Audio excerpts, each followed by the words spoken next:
Allah, firman Allah Ta'ala. Benar-benar telah datang kepada kalian seorang Rasul dari kalangan kalian sendiri. Kalangan kalian sendiri itu diterangkan adalah minal Arab, karena waktu itu kitabnya memang kepada para pada Rasulullah SAW dan manusia di waktu itu, bangsa Arab. Dan pula bermakna adalah dari kalangan kalian, yaitu manusia, minal bashar, yang mana azizun alaih, ya, begitu berat ya baginya itu merasakan ma'anitum, penderitaan yang kalian tanggung berupa kesirikan dan yang lain sebagainya, dosa-dosa, sehingga harisun alaikum, dia begitu menginginkan untuk kalian itu mendapatkan petunjuk, mendapatkan keimanan. Dan Rasul tadi bil mu'minina raufur rahim, terhadap orang-orang yang beriman dia pemaaf lagi pengasih, ya. Penyayang ya, lagi penyayang. Ya. Ini semakna ya, yang demikian itu juga oleh Allah di dalam firman-Nya yang lain, waladzi ba'atsa fil ummiyina rasulam minhum yatlu 'alaihim ayatihi wa yuzakkihim wa yu'allimuhumul kitaba wal hikmata wa in kanu min qablu lafi dhalalin mubin. Dialah Allah Jalla wa Ala yang telah mengembangkan kita kaum yang ummi, telah mengutus kaum yang ummi seorang Rasul dari kalangan mereka sendiri, yang Rasul ini membacakan kepada mereka ayat-ayatnya dan mensucikan mereka serta mengajarkan kepada mereka kitab dan hikmah. Padahal mereka sebelumnya benar-benar dalam keadaan kesesatan yang nyata. Nah, di situ dijelaskan tentang makna azizun alaihi ma'anittum itu yasuku alaihi masyaqqa alaikum. Memberatkan beliau alaihi salatu wassalam ya, perkara-perkara yang berat bagi kalian. Artinya berbagai macam kesirikan, kesesatan yang menimpa orang-orang di waktu itu menjadikan beban berat bagi Nabi. Menunjukkan bahwa Rasul ini punya kasih sayang luar biasa besarnya. Karena tahu bahwa akhir keadaan orang yang sesat, mensyirikkan Allah, di neraka. Maka berbagai macam perkara yang mereka berada di kesesatan, di kebodohan, ya, yang berujung dengan nerakanya Allah Subhanahu wa Ta'ala, itu merupakan penderitaan. Makanya Nabi alaihi salatu wassalam azizun, dia merasakan berat terhadap perkara tersebut. Ya, berat. Apa yang beratkan ya ma'anitum, apa yang kalian tanggung. Karena kalian terjatuh pada kesesatan, kesirikan dan yang lain sebagainya. Ya. Nah, kemudian jamaah yang dirahmati Allah Subhanahu wa Ta'ala, memang dengan penafsiran Rasulun min anfusikum, ya, itu di sebagian penafsiran adalah dari bangsa kalian, yaitu dari Arab, ya. Ini kadang bisa menimbulkan pertanyaan, apakah Rasulullah alaihi salatu wassalam itu diutus untuk bangsa Arab saja? Ya. Tidak demikian, ya. Ya. Karena dalil-dalil yang lain itu menyebutkan bahwa Rasulullah alaihi salatu wassalam diutus untuk seluruh manusia. Ya. Nah, ya. Sehingga penafsiran yang pertama tadi yang sudah disinggung, yang memberikan uang hal demikian itu sudah tersingkap ya, bahwa memang dengan penafsiran tersebut yang dimaksud adalah kaitannya dengan keberadaan saat itu diutusnya yang pertama kali seorang rasul pada saat mengajak ya orang-orang di sekitarnya, karena diutus di tengah bangsa Arab ya orang-orang yang diutus, orang-orang yang diingatkan adalah bangsa Arab. Ya. Lebih-lebih diutus beliau di tempat yang paling mulia yaitu Masjidil Haram ya. Tentu membersihkan kota Masjidil Haram dari berbagai macam noda kesyirikan itu menjadi prioritas yang paling utama. Ya karena apa? Kota tersebut yang menjadi poros ya. Ataupun pusat kebaikan. Walaupun beliau sudah berusaha dengan sekuat tenaga, ternyata beliau terusir dari sana dan berpindah ke kota Madinah. Dan dari kota Madinah itulah beliau kemudian kembali ya, berusaha kepada Mekah seperti peruntukan awalnya sejak diutusnya Nabi Ibrahim dan Ismail alaihi wassalam di dalam mengurus kota tersebut atau di dalam mendirikan bangunan Ka'bah di kota tersebut. Nah, ya. Itu di ayat yang lain Allah Subhanahu wa taala menjelaskan ya, qul ya ayyuhan nas inni rasulullahi jami'a. Ya, Allah Subhanahu wa taala berfirman, wahai manusia, sesungguhnya aku adalah utusan Allah yang diutus kepada kalian semuanya. Ya, lafaz an-nas itu menunjukkan bahwa seluruh manusia yang diseru ya, diarahkan adalah seluruh manusia. Lebih-lebih di bagian belakang Rasulullah tersebut ya, dia diperintah oleh Allah untuk menyatakan ini Rasulullah ilaikum jami'ah. Ya. Sebenarnya saya ini utusan Allah yang diutus kepada kalian semuanya. Ada tak di situ dengan jami'ah. Kemudian makna syahadati ana Muhammad dan Rasulullah itu ta'atuhu fima amar wa tasdiquhu fima akhbar wa istinabu ma anhunaha wa yajar. Ya. Kalau di sering yang masyhur itu wastinabu manaha anhu wa yajar ya. Di sini di naskah saya ma'anhu naha wa yazar. Wa la yubadallahu illa bima syara'ah. Makna syahadah bahwasanya Nabi Muhammad adalah utusan Allah itu ada 3 makna yang perlu untuk difahami. Yang pertama adalah mentaati Rasulullah di dalam perkara yang diperintahkannya. Ya, bahkan ketaatan kepada Rasulullah itu ketaatan kepada Allah. Man yuti'ir rasulah faqad ata Allah. Barang siapa mentaati Rasul, maka sungguh dia telah mentaati Allah Subhanahu wa taala.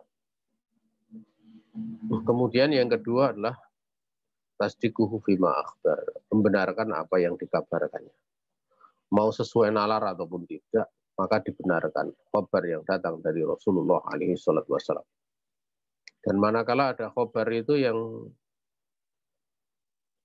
misalnya bertentangan dengan kauniyah, ya, maka lebih didahulukan dari khabar Nabi. Ini kaidah. Dan biasanya sebenarnya tidak ada pertentangan gitu. Hanya saja nalarnya seorang itu yang belum mencapai. Seperti yang dikisahkan di dalam riwayat Muslim tatkala ada seorang laki-laki yang dia punya saudara. Dia mengeluhkan tentang saudaranya itu fibatnihi. Saka atau istaka akhohu fibatnihi. Dia mengeluhkan di hadapan Nabi tentang saudaranya yang mengalami sakit perut. Maka Nabi alaihi salatu wassalam bersabda, asbihi bi asalin, ya diberi minum madu saja. Kemudian balik diberi minum madu. Kedua mengeluh. Masih sakit. Nabi bersabda di kedua kali, asbihi bi asalin. Sampai ketiga kali. Itu sabda Nabi sama. Tapi pada bagian yang keempat, dan ini beda ya, biasanya kalau sudah ketiga kali sudah selesai. Tapi ini keempat. Ya, keempat, datang lagi, kemudian baru Nabi bersabda, shadaqallah wa kadzaba banu akhi. Allah maha benar. Allah itu benar di dalam khabarnya. Yang menyebutkan bahwa madu itu obat seluruh penyakit atau segala penyakit. Yang dusta itu perut saudara kamu. Nah ini madu itu kan tatkala diobati berkaitan dengan kauniyah, sebab kauniyah itu. Tapi khabar dari Allah menyatakan itu penyembuh gitu loh. Dengan izin Allah menjadi sebab penyembuh. Kok kemudian diobati nggak sembuh? Maka lebih didahulukan khabar yang datang dari Allah. Sebagaimana Nabi mempraktekkan, termasuk dalam hal ini khabar dari Rasulullah alaihi salatu wasallam, karena dalam hal ini beliau mengkhabarkan madu. Kok nggak sembuh tetap ya untuk dilakukan pengobatan tersebut. Ya. Maka di situ menunjukkan bahwa kapan sebuah kejadian kauniyahnya itu seolah-olah ya bertentangan, seolah-olah bertentangan dengan dalil baik dari Al-Quran ataupun dari hadis, ya, maka yang lebih didahulukan adalah dalil. Lebih-lebih ini babnya bab pengobatan gitu. Biasanya kalau pembahasan perkara itu kalau Nabi bersabda 3 kali sudah cukup, karena 3 kali itu menunjukkan bilangan jamak gitu. Tapi ini keempat kali gitu. Baru keempat kali Nabi bersabda, shadaqallah wa kadzaba banu akhi asbihi bi asalin. Maha benar Allah dalam memberikan khabar tentang madu tersebut. Ya. Perut saudara kamu yang dusta dan tetap minumi madu. Nah, ini ada isyarat terkadang di dalam pengobatan itu ada dosis yang perlu dilakukan berulang-ulang, tidak cuma banyak, tetapi memang lebih banyak lagi gitu. Karena kita tahu penyakit juga ada yang kronis, makanya terkadang ada orang punya penyakit itu bertahun-tahun ya. Tapi bertahun-tahun bukan berarti tidak diobati, ya diobati gitu. Ya. Karena biasanya kan 3 kali, Nabi menyebutkan jamak 3 kali, tapi ini sampai 4 kali gitu. Terjadi pada sampai 4 kali, menunjukkan pada pengobatan itu sifatnya seperti itu. Nah, maka lebih didahulukan. Makanya ada orang-orang yang menolak hadis lalat ya, tentang seekor lalat. Terutama beberapa tokoh Ikhwanul Muslimin itu mereka menolak hadis lalat ya. Yang Nabi alaihi salatu wassalam bersabda, idza waqa'a ina ahadikum adubab fal yakmisu fa inna fi ahadi janahaihi da'an wa fil akhir sifa ya, wa fil akhir sifaan. Tatkala Nabi bersabda, ini dalam riwayat Imam Bukhari ya, apabila ada seekor lalat yang mengenai salah satu bejana minum kalian, ya masih tempat minum kalian, maka tenggelamkanlah. Karena di salah satu dari sayapnya itu ada penyakit dan sayap yang lain itu penawarnya. Ya. Nah, di situ ditolak oleh salah satu tokoh Ikhwanul Muslimin. Ya. Bahkan mereka saya mengatakan ucapan dokter kafir lebih aku percaya dibandingkan ucapan Bukhari. Jadi dia tidak menganggap itu sabda Nabi. tapi mendasarkan atau mengasalkan pada ucapan Al-Imam Bukhari. Ini orang tidak paham tentang ilmu hadis ya seperti itu. Ya, tidak paham tentang ilmu hadis. Itu penting gitu loh. Ya. Dan tidak paham kaidah bagaimana mensikapi kapan terjadi hal yang bertentangan dengan khobar Nabi. Gitu loh. Nah, sampai mengucapkan ucapan-ucapan yang tidak pantas. Ya. Wahakata. Padahal akal manusia itu kan lemah. Ya. Lebih-lebih nanti kalau kaitannya dengan hadis itu, tatkala malaikat maut mendatangi Nabi Musa, kemudian ditempeleng oleh Nabi Musa sampai matanya keluar. Nah, itu dijelaskan oleh para ulama bahwa malaikat itu dia datang dalam surah manusia, gitu. Dalam bentuk manusia. Dan memang pada waktu mau mencabut itu Nabi Musa tidak tahu kalau itu adalah malaikat, malakul maut. Maka setelah itu didatangi yang kedua, Nabi Musa disuruh meletakkan tangannya itu pada bulu-bulu hewan ya, bulu ternak. Sebanyak bilangan bulu yang ditutupi tangan beliau itulah nanti umur beliau setiap tahunnya. Tatkala beliau mengetahui hal demikian, kemudian beliau minta untuk dicabut saat itu. Ini riwayatnya adalah riwayat yang sahih. Dan tidak ada iskal gitu loh. Tidak ada iskal. Ya, karena malaikat itu kalau dalam wujud manusia ya yang berlaku hukum sebagaimana manusia gitu loh. Bagaimana manusia ya dia kecil gitu loh, seperti manusia. Yang kalau dilukai di situ ya terluka gitu. Juga dimaklumi jin itu kalau dia berubah wujud di manusia ya dia bisa terluka sebagaimana Uzza gitu. Uzza itu waktu tampak oleh Khalid bin Walid ya, pohonnya sudah ditebang tapi ternyata waktu itu Uzza belum dibunuh.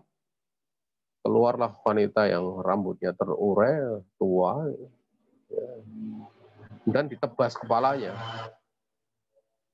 Ya, dan itu tidak ada masalah. Seperti itu tuh tidak ada iskal gitu loh. Ya. Nah, ini yang ya, ya.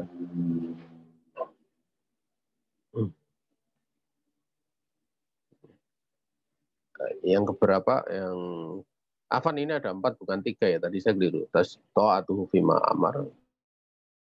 3 itu uh, tahu kalau ya, dalam kitab kalian juga sama wastinabu ma anhunaha wa yazar. Menjauhi perkara yang ya, beliau itu benar-benar melarangnya. Ya, demikian pula beliau peringatkan, jauhi. Dan menjauhi seperti itu ya, yang namanya menjauhi itu sebagaimana sikap menjalankan apa yang diperintahkan. Artinya kalau diperintahkan apapun ya dilakukan, kalau dilarang seperti apapun bentuknya larangan itu dijauhi. Dan sikap di dalam perkara ini itu diterangkan oleh Syekh Utsaimin tidak menanyakan hukumnya. Jadi tatkala ada khitab perintah ya, dari Nabi ataupun larangan dari Nabi, ya, itu kan kita tahu bahwa karena kita ini sudah beriman kepada beliau ya sudah. Kalau perintah dilaksanakan, kalau larangan ya sudah dijauhi.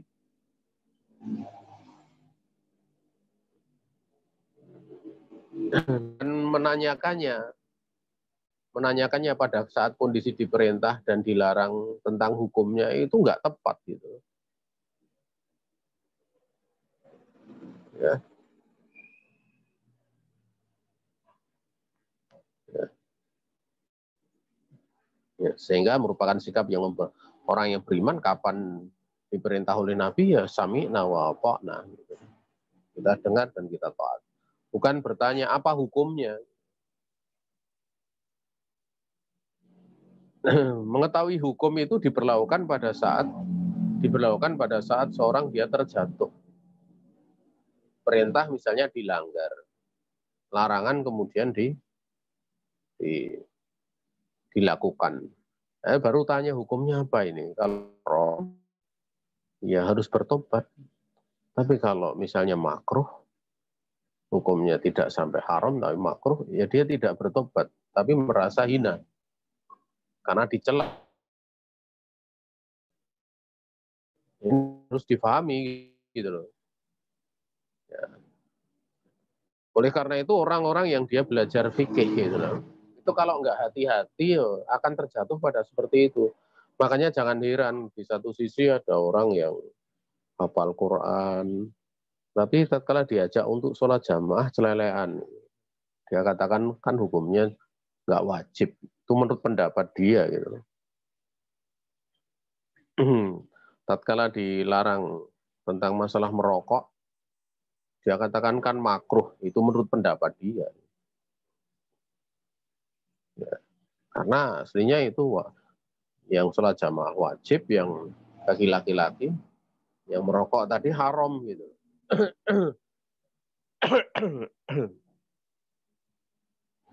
Ya, itu dimaklumi hal seperti itu. Makanya orang kalau belajar fikih, ya, itu hati-hati. Lebih-lebih seorang mengetahui fikih gitu loh. Mengetahui fikih itu, kalau seorang itu kurang berzikir, itu kekuatan untuk mengamalkannya menjadi lemah. Sebagaimana ada seorang laki-laki yang sudah tahu banyak syariat Islam. Dia cerita di hadapan Nabi, menyampaikan di hadapan Nabi, minta diajari gitu loh. Sesuatu yang bisa dia pegang dengannya. Agar supaya dia bisa menunaikan ilmu yang dia ketahui. Nabi memerintahkan untuk, Nabi menganjurkan untuk terus-menerus lesannya itu basah dengan zikir. La yazalu lisanuka rotoban min dzikrillah. Terus-menerus hendaklah lesan kamu basah dengan mengingat Allah. Makanya kalau orang belajar fikih kurang zikir, ya repot. Akhirnya ngakal-ngakali. Sampai terjadi apa yang terjadi. Apalagi kalau syahwatnya ataupun hawanya, hawa nafsunya masuk ya. Dia akan mencari pendapat-pendapat yang syad gitu. Sampai-sampai sebagian itu sampai pada kita gitu. Itu bukan sekedar penuntut ilmu, tapi bahkan sampai tingkat ustadz gitu. Yang kalau berpendapat masalah nador itu bisa melihat seluruh tubuh. Ini kan nggak ketemu nalar ya seperti itu. Memang ada pendapat seperti goncang itu. Ada pula yang memilih pendapat bahwa janda itu dia bisa menikahkan dirinya sendiri. Memang ada pendapat seperti itu. Tapi itu pendapat syad gitu loh. Goncang. Nah, dipilih pendapat-pendapat seperti itu. Nah ini adalah hal yang tidak benar. Ya, itu karena apa ya? Karena kurangnya di dalam apa? Kurangnya memahami fikih yang dia pelajari. Dia memahami ya sekedar aturan-aturan.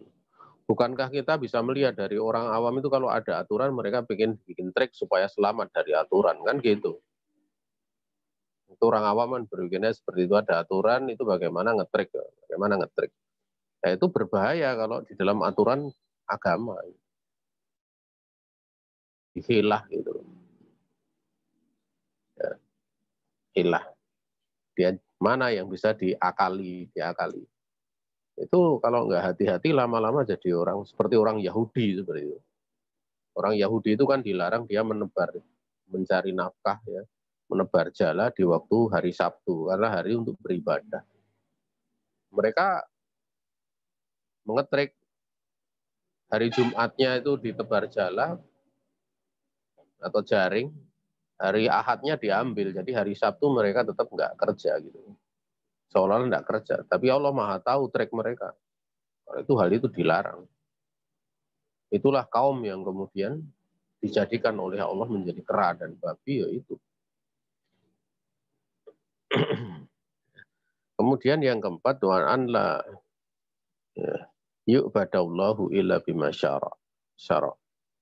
Dan Allah itu tidak diibadahi kecuali dengan apa yang disyariatkan Nabi alaihi salatu wassalam. Ya, artinya dengan sunnah Rasulullah alaihi salatu wassalam. Untuk bisa mengetahui sunnah Rasul itu dari sisi sebab, dari sisi jenis, dari sisi ukuran, dari sisi waktu, dari sisi tempat, dan dari sisi kaifiyah. Kiaskanlah dengan 6 perkara ini. Misalnya akan diketahui sebuah amalan itu sesuai sunnah atau menyelisih sunnah. Dari sisi sebab, ya, kalau amalan itu berkaitan dengan sebab, dawatil asbab. Dari sisi jenis, ya dilihat aja jenisnya. Dilihat saja jenisnya. Jenis apa? Gitu. Dari sisi ukuran.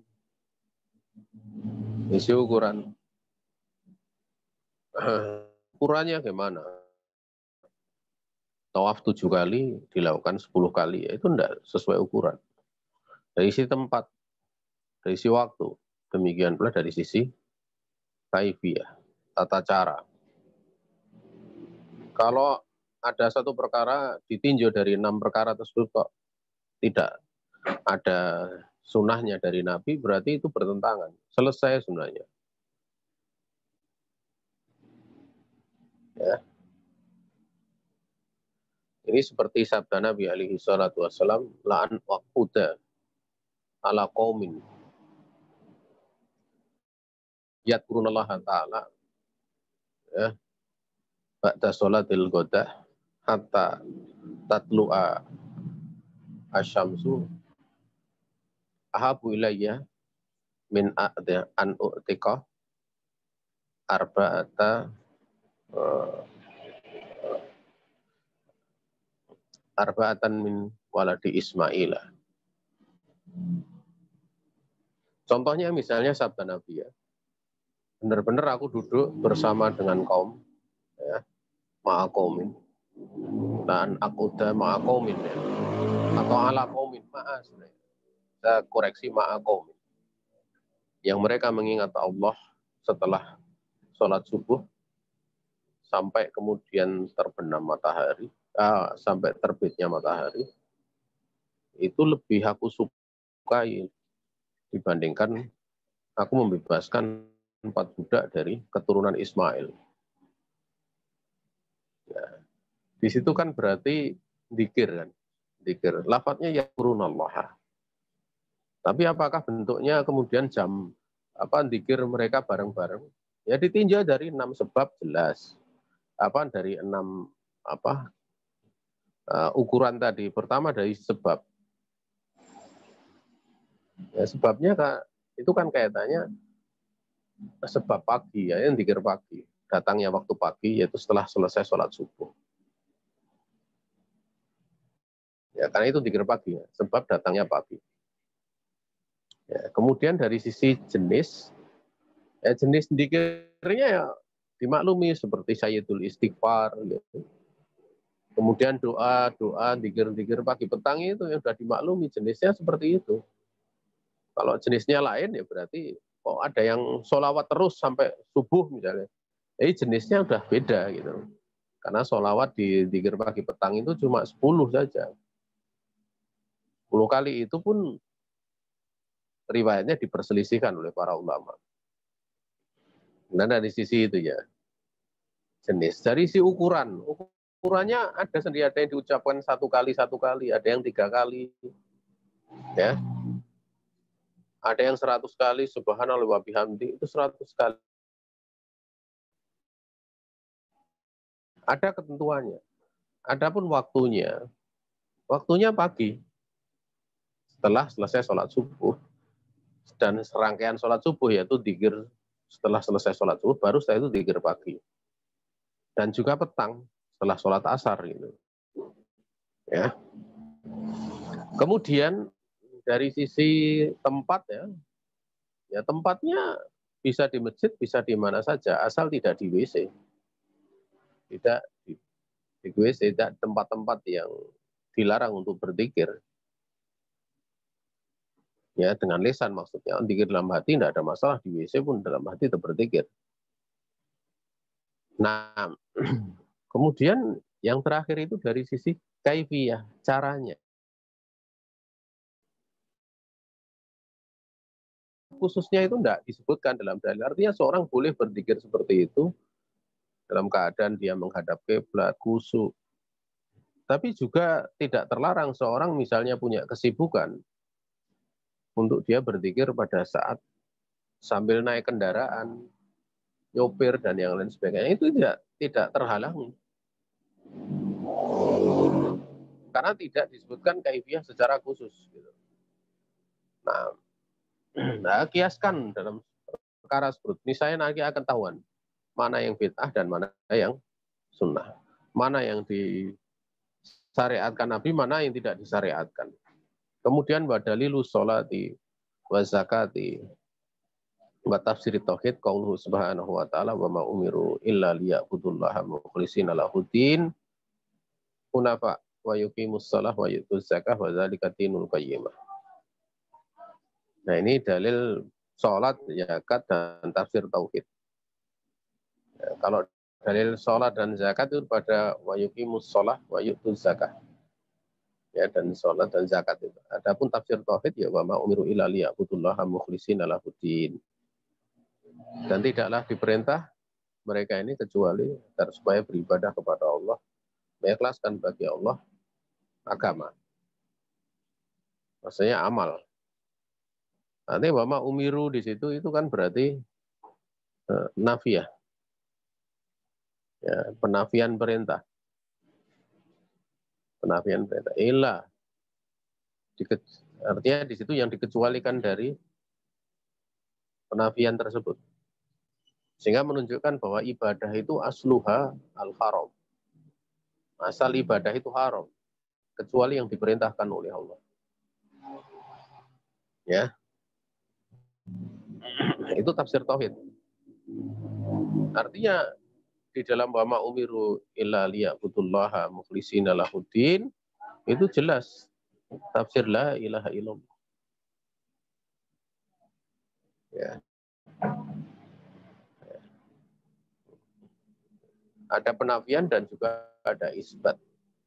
Karena di dalam beribadah hanya untuk Allah saja. Kemudian dari dalil itu menunjukkan bahwa sholat dan zakat itu dia kan digandengkan dengan tauhid di situ. Wa yuqimus shalah. Itu kan sebenarnya mengataf pada liyak butuh.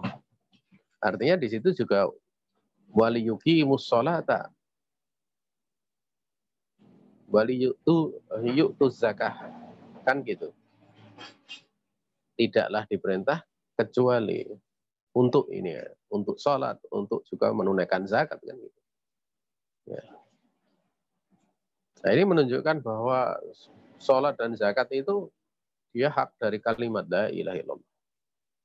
Makanya Rasulullah SAW dalam hadis yang sahih ya dikeluarkan oleh Imam Bukhari, Imam Muslim, beliau bersabda, umirtu an uqatilan nas hatta yasadu hatta yakulu la ilaha illallah wa idza qaluha asamu minni dima'ahum wa ambalahum illa bihaqqiha. Makanya Rasul alaihi salatu wasallam beliau bersabda ya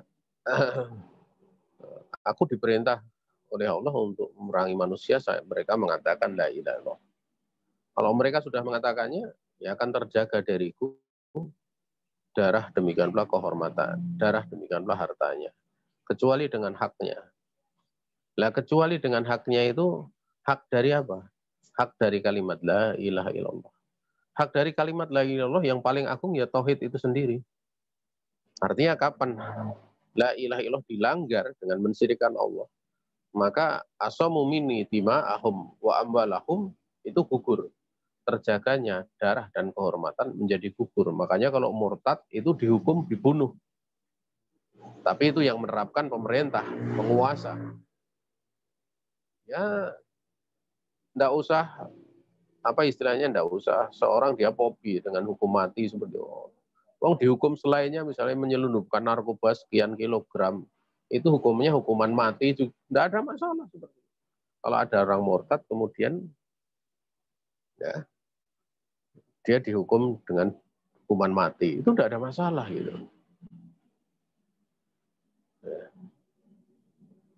Termasuk dari hak kalimat la ilaha yaitu sholat. Makanya orang yang meninggalkan sholat diperangi.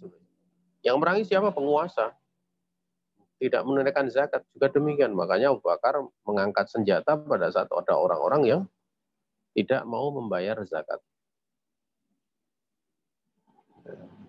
Dulu sahabat pada waktu Abu Bakar mau mengerahkan pasukan, itu mereka juga mengatakan, akotal tahu apakah kamu itu mau memerangi orang-orang yang mengucapkan la ilaha illallah. Maka Abu Bakar mengatakan, ya, dengan lafaz illa bihaqqiha, kecuali dengan haknya. Nah, orang tatkala tidak paham sampai kalimat illa bihaqqiha tersebut, ya akan menjadi iskal gitu. Jadi iskal. Makanya penting seorang dia memahami ilmu itu dari seluruh sisinya, tidak cuma sebagian sisi saja. Nah, dan apa yang disebutkan di sini diterangkan dalam syarah hadza min babi atfil khass 'alal 'am, ya. Ini termasuk bab pengatofan yang khusus kepada yang umum. Kenapa? Karena menegakkan sholat, menunaikan zakat, itu minal ibadah. Ibadahnya diambil dari apa? Dari lafaz liyak buduni. Afan liyak budullaha, bukan liyak budun. Liyak budullaha. Itu kan berarti ibadah kan? Masdarnya kan ibadah. Nah, atau bisa pula diambil dari lahudin gitu loh.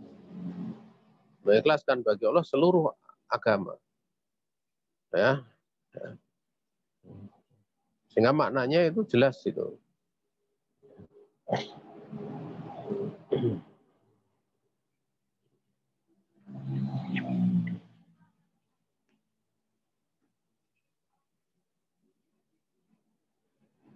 Dan disebutkannya keduanya yaitu menegakkan sholat dan membayar zakat ya karena kepentingannya. Karena pentingnya dua perkara itu yaitu lama lahuma minal ahamiyati fasolatu ibadatul badan wa zakatu ibadatul mal. Wahia qoribatah qorinatani fi kitabillahi jalla wa ala. Ya, dikarenakan ada kepentingan pada keduanya. Sholat itu ibadah badan, zakat itu ibadah harta. Dan keduanya itu berangkai ya, beriringan di dalam kitabnya Allah. Dijelaskan oleh para ulama, itu berkaitan dengan hadis tatkala Nabi bersabda kepada Mu'ad bin Jabal ya. Karena beliau mengatakan fal yakun awwalu ma tad'uhum ilaih syahadata alla ilaha illallah. Wa in ata'u kalidzalik fa'alimhum anna Allah taala iftarada alaihim salawatil khamsa. Wa idza ata'u kalidzalik fa'alimhum anna Allah taala iftaradu alaihim shadaqatan tu'khadu min aghniyaihim faturaddu ala fuqaraihim. Itu kan disebutkan oleh Nabi tentang tiga ya. Yang pertama syahadat, yang kedua itu sholat, yang ketiga zakat gitu. Dan di sini tidak diterangkan oleh beliau rahimahullah taala tentang yang pertama. Tapi ayat ini yang pertama gitu. Ada disebutkan yang pertama itu tauhid gitu.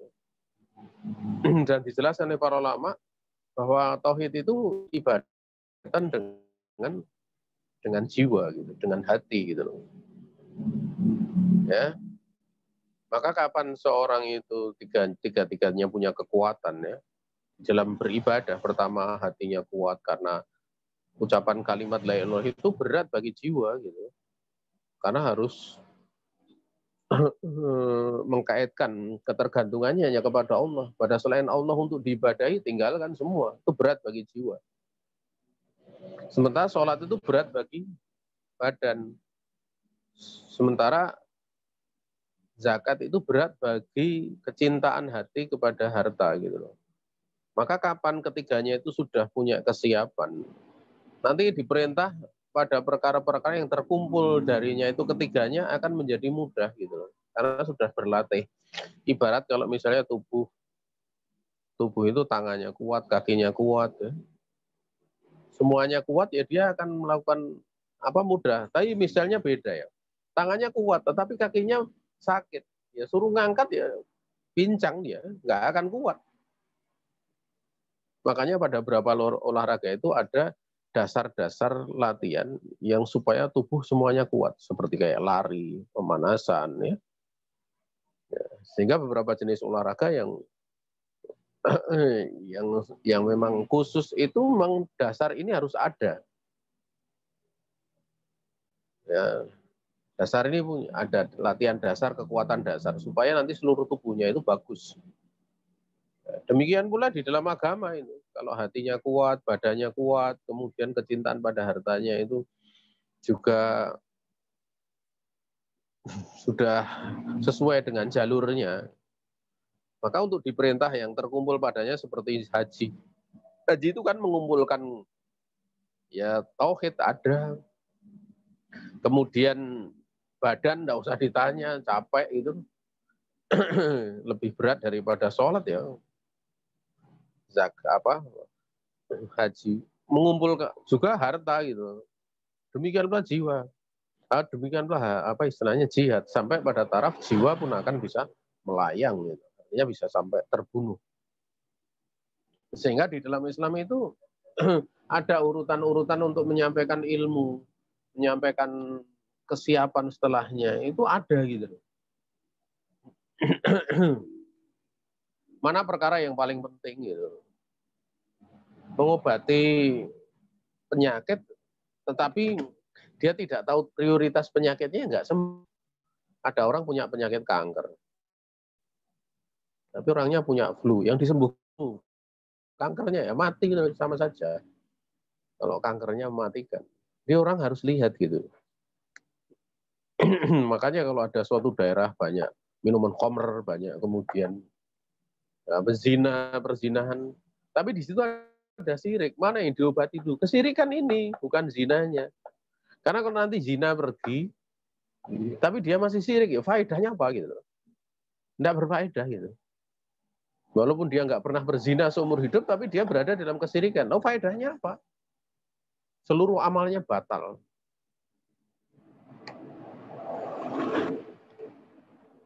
Dan zina itu sebenarnya kalau diingatkan lebih mudah, karena zina itu orang tahu kalau itu rendah. Gitu. Mencuri, minum khamr itu rendah, tahu judi itu rendah.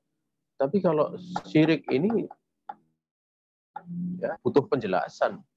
Makanya orang mengingkari jangan berzina, jangan mencuri, jangan itu mudah. Karena orang yang diingkari pun paham kalau itu jelek. Gitu. Tapi kalau syirik, orang akan marah, gitu, murka. Dan kalau kita lihat, sangat sedikit daripada orang-orang yang mementingkan perkara ini. Bahkan da'inya pun sangat sedikit yang mementingkan. Sangat mementingkan masalah ini.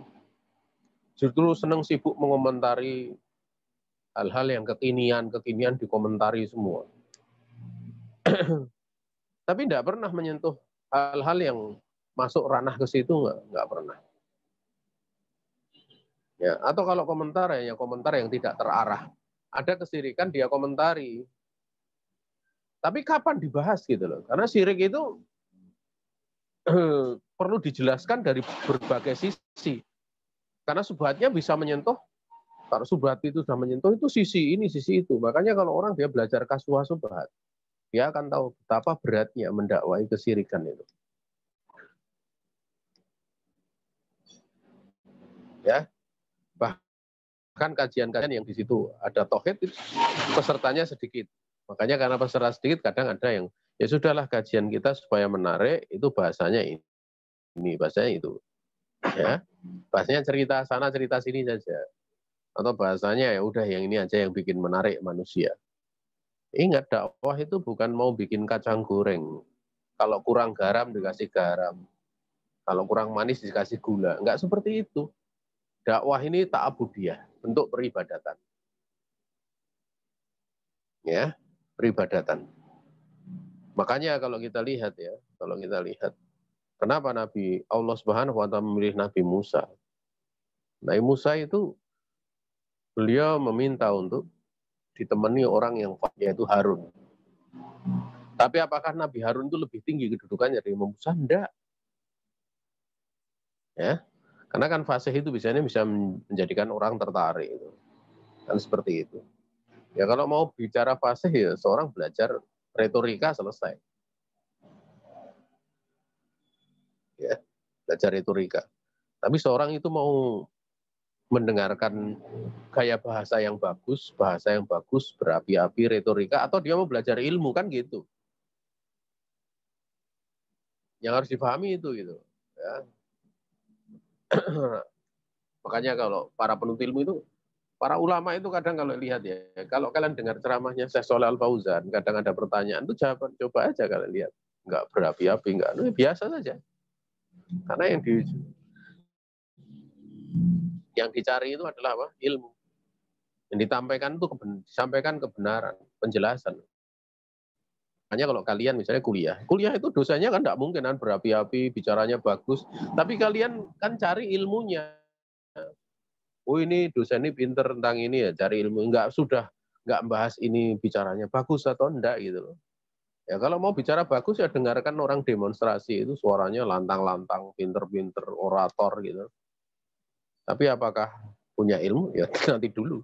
Terkadang kebanyakan tong kosong nyaring bunyinya. Nah, jamaah yang dirahmati Allah Subhanahu wa taala. Ya.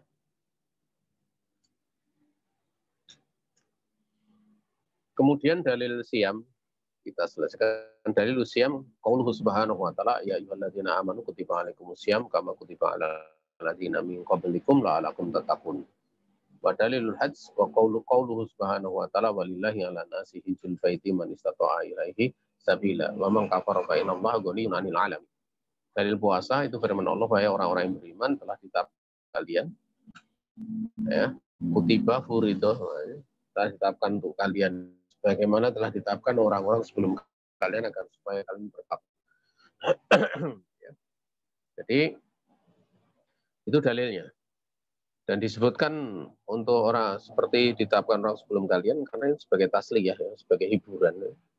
Sehingga menjadi mudah ahana alaikum. Jadi mudah atas kalian. Dan juga dari sisi itu sebuah keutamaan yang diberikan oleh Allah untuk umat terdahulu. Maka ini juga berlaku untuk kalian. Dengan maksud untuk takwa. Takwa artinya pelakunya supaya takwa. Ini makna yang pertama. Makna yang kedua, memang puasa itu sendiri takwa. Ajarannya takwa.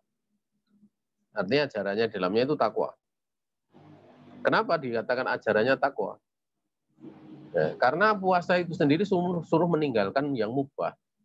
Makan, minum, kemudian mengumpuli istri.